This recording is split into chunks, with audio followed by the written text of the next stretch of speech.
معزز ناظرین و سامعین، نماز پنجگانہ میں قرآن مجید سمجھ کر پڑھنے کا جو سلسلہ ہم نے شروع کیا، آج اس کی 17ویں نشست ہے۔ یہ قرآن مجید کی سب سے لمبی آیت ہے، جس کے ہم 3 لیکچر پہلے دے چکے ہیں۔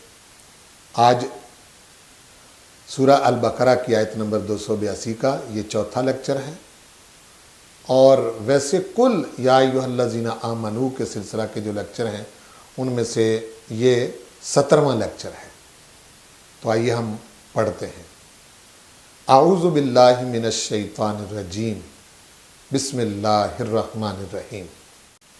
وَلَا تَسْأَمُوا أَن تَكْتُبُوهُ صَغِيرًا أَوْ كَبِيرًا إِلَىٰ أَجَلٍ ذَلِكُمْ أَقْسَطُ عِندَ اللَّهِ وَأَقْوَمُ لِلشَّهَادَةِ وَأَدْنَىٰ أَلَّا تَرْتَابُوا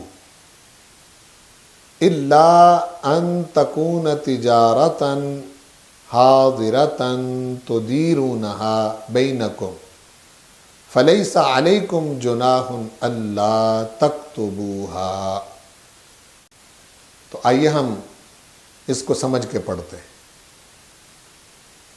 وَلَا تَسْأَمُوا، اور کوتاہی نہ کرو، ان تکتبوا، اس کو لکھنے میں، صغیراً، چھوٹا معاملہ ہو یعنی چھوٹا لین دین ہو، او کبیراً، یا بڑا لین دین ہو، الی اجلہ، اس کی اجل تک، اس کی مدت تک۔ ذالکم اقسط عند اللہ، یہ زیادہ انصاف کی بات ہے اللہ کے نزدیک۔ وَأَقْوَمُ لِلشَّهَادَةِ، اور زیادہ قائم کرنے والی ہے گواہی کو۔ وَأَدْنَىٰ، اور زیادہ قریب ہے اس بات کے، اللہ ترتابو، کہ تم شک میں نہیں پڑو گے۔ اِلَّا أَن تَكُونَ تِجَارَةً حَاضِرَةً، سوائے اس کے کہ کوئی تجارت حاضرہ ہو، موجود ہو، یعنی ڈائریکٹ لین دین ہو، تُدِيرُونَهَا بَيْنَكُمْ، جو تمہارے درمیان چل رہی ہے۔ فَلَيْسَ عَلَيْكُمْ جُنَاحٌ، تو نہیں ہے تم پر کوئی حرج، اللہ تکتبوہا، کہ تم اسے نہ لکھو، یعنی اگر تم اسے نہیں لکھتے تو تم پر کوئی حرج نہیں ہے۔ آئیے ہم سورۃ البقرہ کی آیت نمبر 282 کے اس حصے کو سمجھتے ہیں کہ پروردگار نے اس میں ہمیں فرمایا کیا ہے۔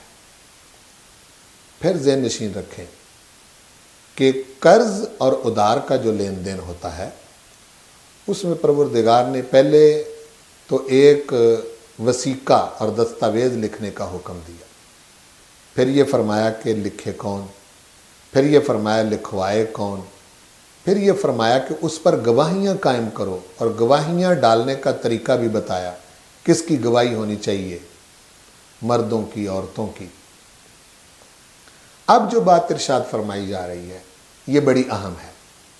عام طور پر اس میں مسلمان کوتاہی کرتے ہیں، تو ارشاد فرمایا ہے کہ کوئی تمہارا معاملہ صغیراً، چھوٹا ہو، او کبیراً، یا بڑا ہو، فرض کریں کہ تھوڑا لین دین ہے یا زیادہ لین دین ہے، تو پروردگار ارشاد فرما رہا ہے کہ وَلَا تَسْأَمُوا أَن تَكْتُبُوهُ، اس کو لکھنے سے کوتاہی نہ کرو، یعنی صرف نظر نہ کرو، چشم پوشی نہ کرو، لکھنے میں ہی تمہارا فائدہ ہے، تحفظ ہے۔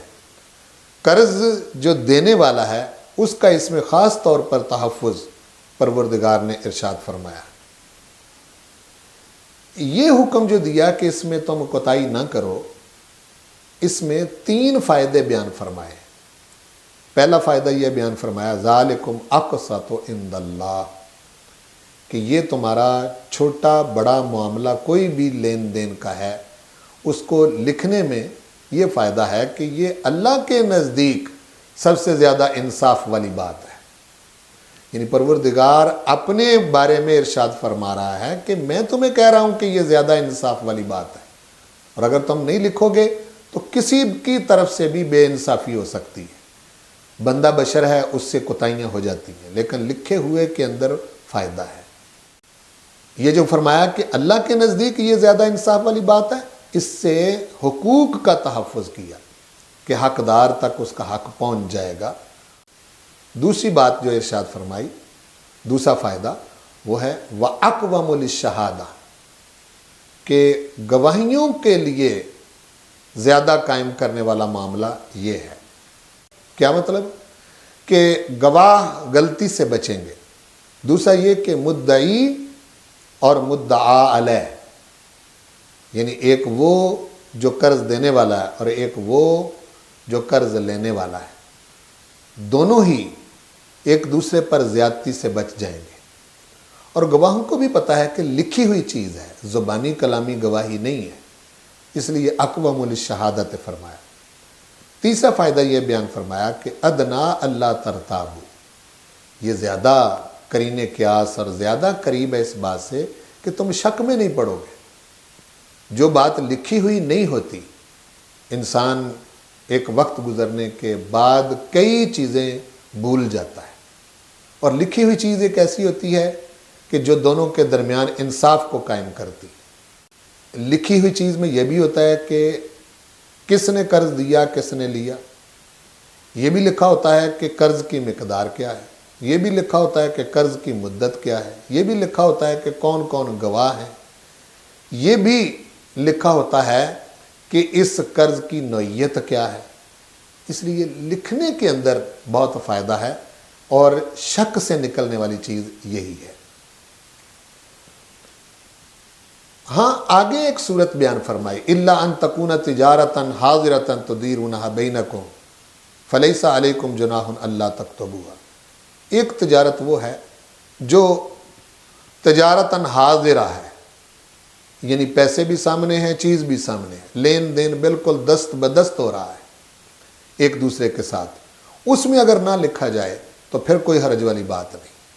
یہ پروردگار نے اس میں چھوٹ دی ہے، چونکہ اس میں کوئی مدت کا تعین نہیں کہ اتنی دیر بعد دیں گے، اور اس کی مقدار آمنے سامنے مقرر کر لی جاتی ہے کہ یہ میری چیز ہے، میں اتنے کی دوں گا۔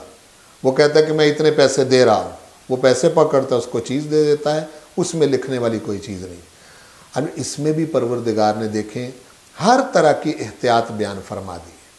ایمان والے غور کریں کہ آخر پروردگار نے اس لمبی آیت کے اندر کتنی احتیاطیں بیان فرمائی ہیں، جس میں ایمان والے کتنے بڑے فساد اور کتنے بڑے جھگڑے اور کتنے بڑی ایک دوسرے کے ساتھ جو نفرت پیدا کرنے والی چیزیں ہیں، ان سے پروردگار نے حضور کے غلاموں کو بچا لیا ہے۔ تو ایمان والوں کو چاہیے کہ ان معاملات کو اپنی زندگی کا حصہ بنائیں، اور جب آپس میں لین دین کریں تو اس کو لازمی پکڑیں۔ وہ معاملہ فرما دیا چاہے چھوٹا ہو یا بڑا ہو۔ اللہ تعالی ہمیں قرآن مجید پڑھ کر سمجھنے اور سمجھ کر پڑھنے کی توفیق نصیب فرمائے۔